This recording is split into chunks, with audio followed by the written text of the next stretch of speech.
Welcome back, everyone. We are getting after another To The Point episode, and today what I wanted to do was set the stage for much of what our alpha pyramid coaching structure, methodologies, philosophies really dive into.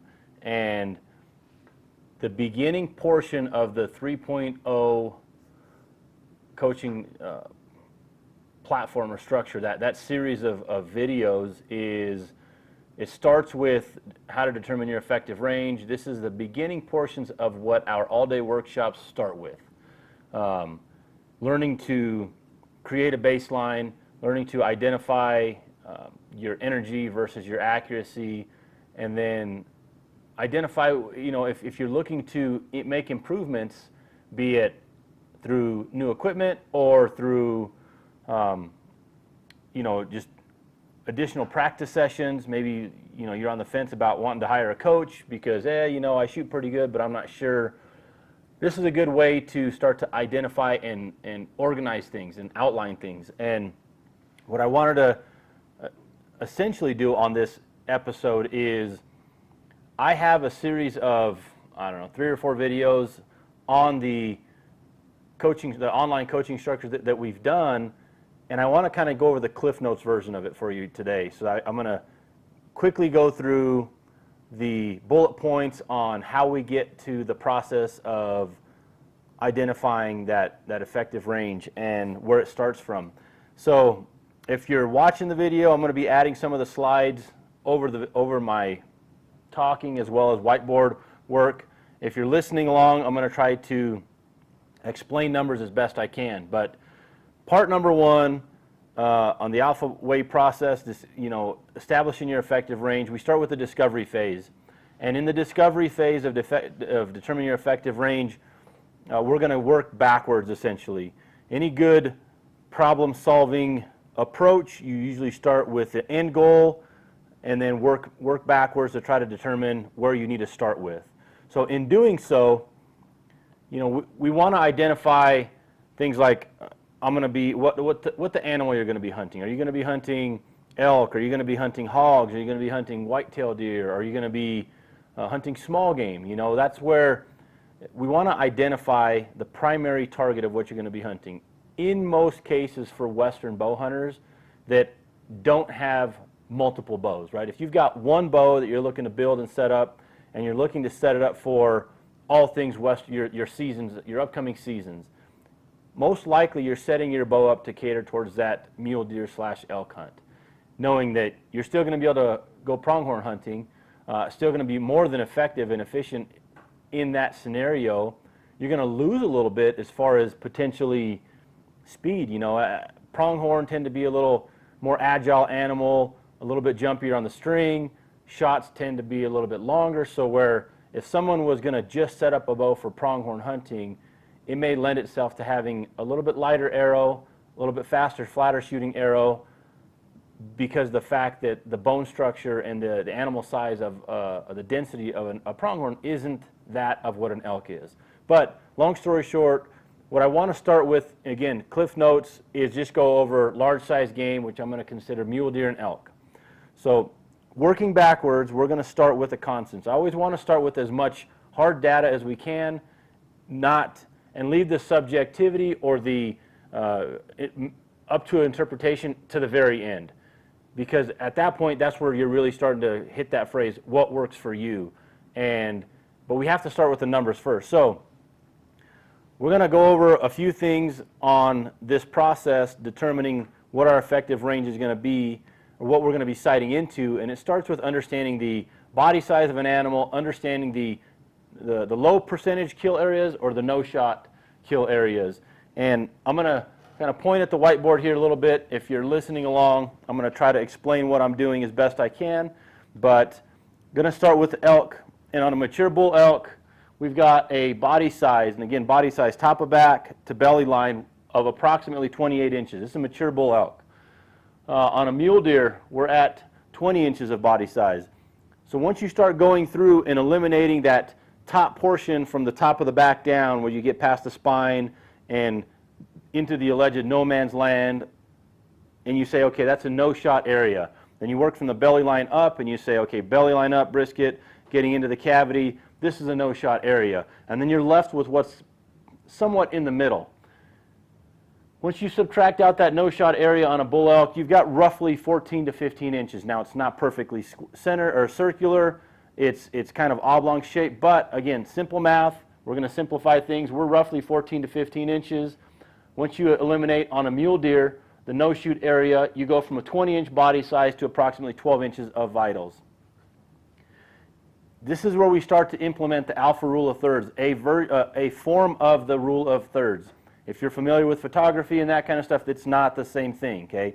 This is just something that I've adopted for simplicity, that we call the alpha rules of thirds, to where at some point in our process, we're, in this case, taking off a third of that vital size to take into account things like nerves, additional clothing, maybe you're breathing hard. There's so many different ways to interpret, determine your effective range.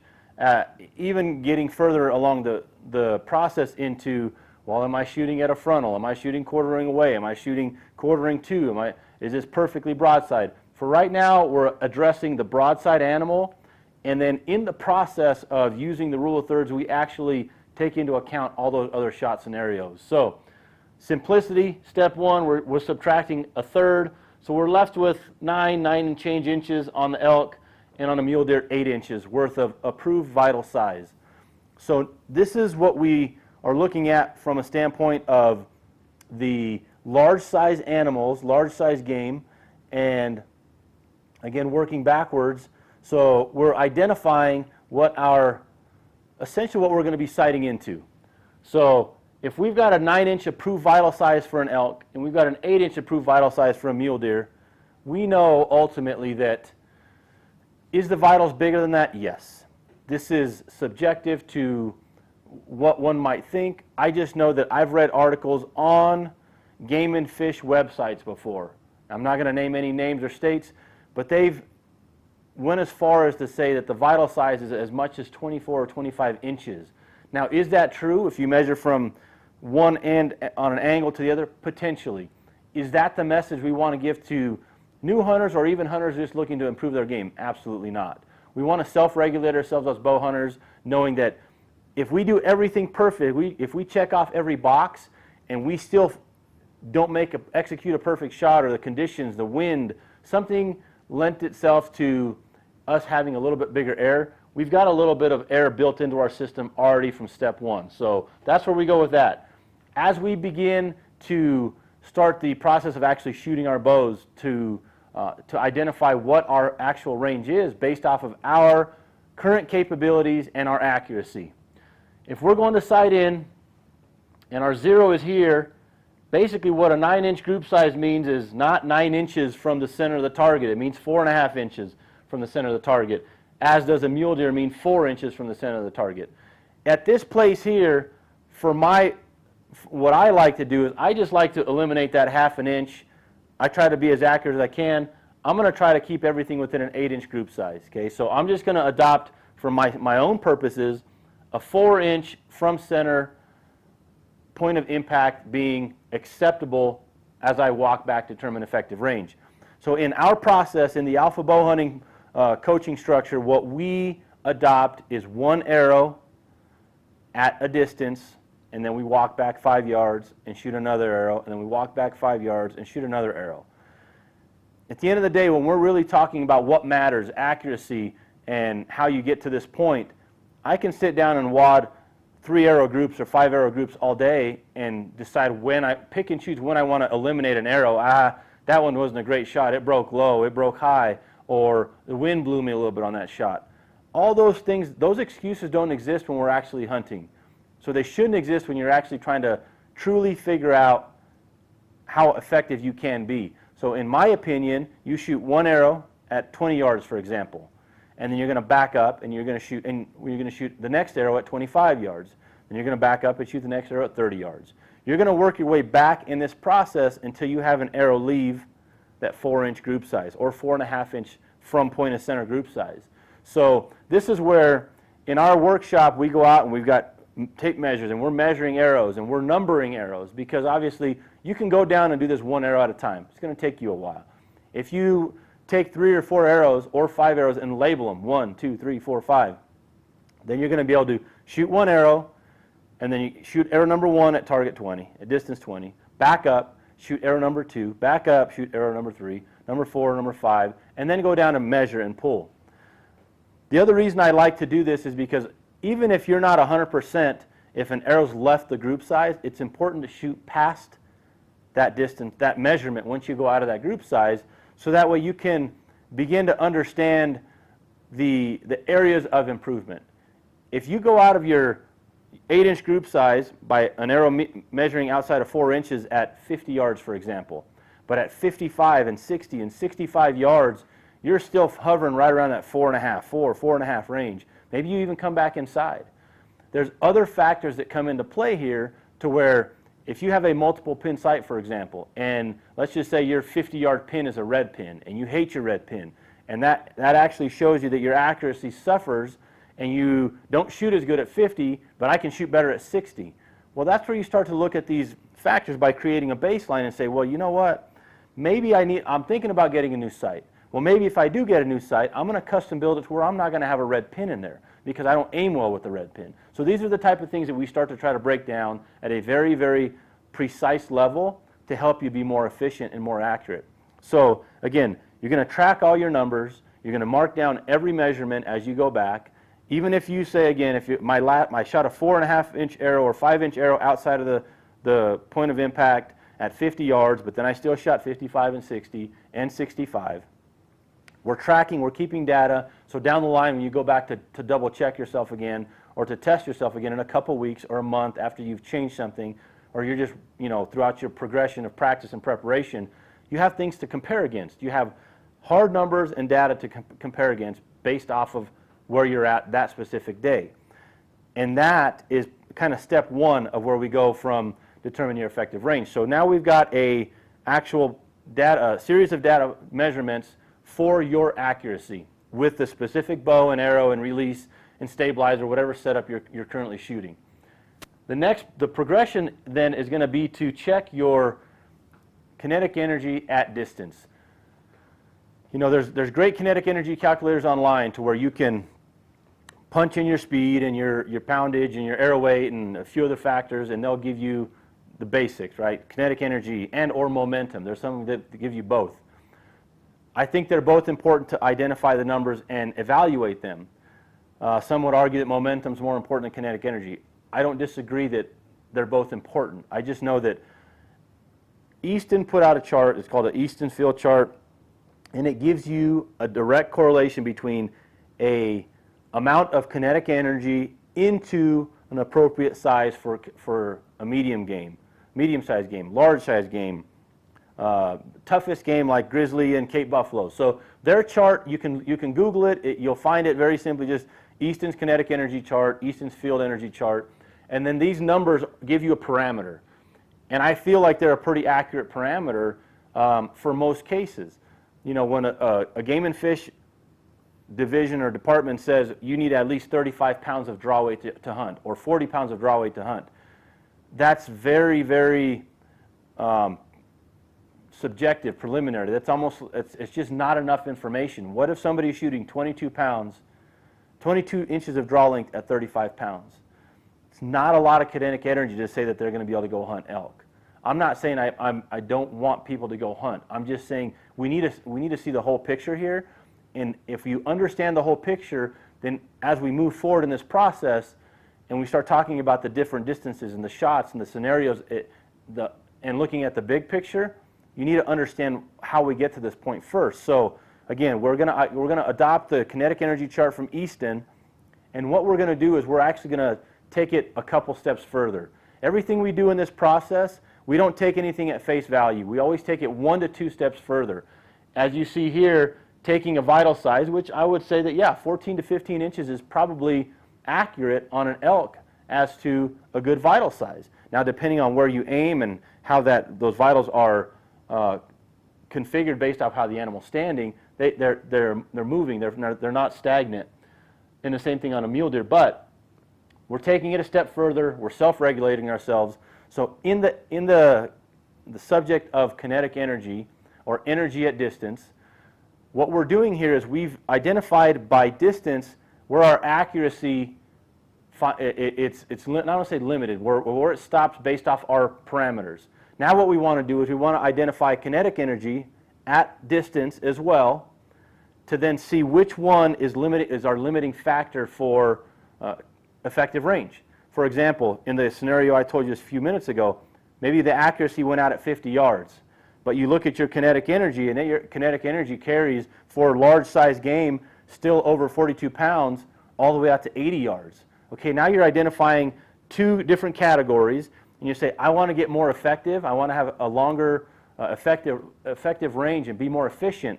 You're looking at these two charts or these two measurements, and you need to get better accuracy wise. Maybe you don't need to go with the heavier arrow. You know, is it going to be beneficial? Possibly. But at the same token, you've identified that your accuracy is what the limiting factor is based off of the parameters we tested against. So this is how we start to break down effective range. Now one might ask, how do you determine effective range at distance? You know, in the second book I wrote, Shoot or Don't Shoot, I break down examples and formulas, and I'm going to go ahead and give you a little teaser here. They're not all the same. Everything's subjective to draw length, arrow weight. Different bows produce different, actually, power strokes and speed. But I went through as many charts as I could from all these classes that we've done and even examples before, and I found a range of basically percentage of energy loss 10 yards. So most adult bows are going to lose 2.8 to 3.5% of kinetic energy per 10 yards. So what that means is, if I have a 72-pound bow with a 460 grain arrow and I'm hitting 280 feet per second, you do your calculations, you got a 80.06 foot-pounds of kinetic energy at point blank, or 3 feet, whatever you're measuring it. This is what most people look at, and this is what they stop. Oh, my bow's kicking out 70 pounds of kinetic energy. My bow's 80 pounds of kinetic energy. I'm good. I don't need to worry about anything. However, you start to take this into account with an expandable broadhead where, hey, maybe that broadhead's sucking up, 10, 12, 15 feet of foot-pounds of kinetic energy. So you just went from a 75 or 80 pound bow or foot-pounds of measurement, and you just lost that much based off the type of broadhead you're shooting. So then you have to look at your chart differently. You have to be more critical. Again, we're taking things to the next step. We're moving along the process and not taking anything for face value. So type of broadhead comes into effect here, as you're also looking at distance. So at 10 yards, based off of this range, and this was an actual a shooter's chart that I took examples off of. You do your energy loss at 10 yards with the formula, and you're roughly 77.65 pounds of kinetic energy at 10 yards. You go out to 20 yards, you're now down to 75.06, and you can follow that along. And like I mentioned before, once you get to the point where you leave 42 foot-pounds for a large size game, because that's what we're talking about here again, then you start to understand, okay, well, is it really a heavier arrow that I need? Maybe yes, maybe no. Is it that I need to hire a coach and I really need to work on my form and execution? Possibly. Or could it be something completely different where you say, well, I'm shooting a bow that's 14 years old. It's been a great bow. I've killed a lot of animals with it, but it's really limiting me now on extending my effective range. So maybe it's time to buy that new bow. These are the things that you should be looking at when you're trying to really consider all things. Create a baseline, understand your accuracy based off a certain set of parameters that we've established, and then effective range based off of energy as your second component, seeing which one is a limiting factor. Work on that first, and when I say work on that, we're working on one thing at a time, and then you're going to retest, and then reevaluate. And then if you say, hey, you know what, I really thought that changing this release or changing this sight was going to be money. I needed this for extending my game, extending my effective range. And you go back and test, and you're at the same point, or maybe worse. And that's where you just need to understand that to truly make progress, to be more effective and more efficient, you need to identify areas of concern by one variable at a time, fix, retest, and then reevaluate. And that's really the best way. That's not the only way to do it. And again, our system here is not law. Our system is something that I've essentially put together over years of working with hundreds and thousands of customers, helping them get to this process and hearing people's problems, talking with people, my own situations.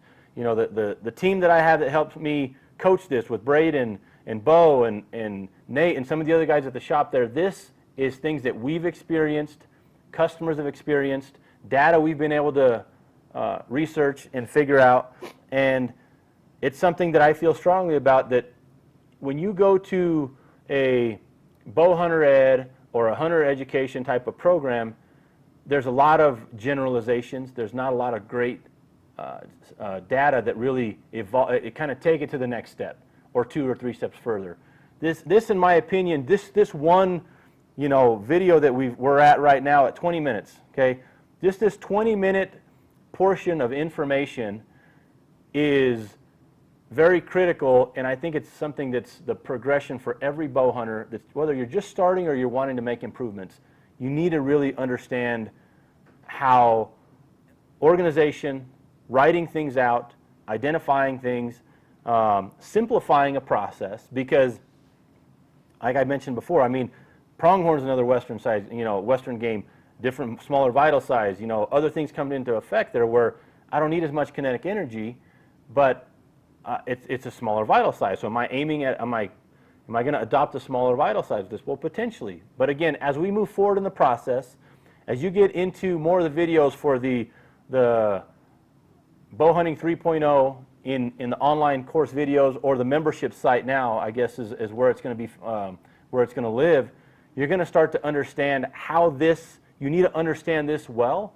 You need to identify how to test and how this suits you, so that way when you start looking at those different shot scenarios, the different animals that we're hunting, the point of aim versus point of impact, the DEA method, which we'll go over, it's in the 3.0 series of videos in the membership site.